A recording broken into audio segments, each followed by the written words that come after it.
Okay, today we're going to show you how to fix your Scepter TV if it has no sound. We're going to show you several methods for fixing this problem.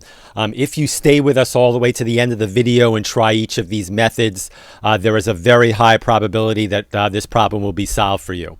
Okay, the first thing to try here is really the simplest, and in most cases this one will actually work, so you might not even need to go on.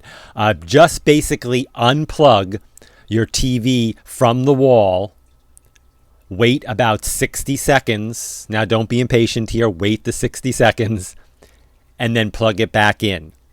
This will reset your TV.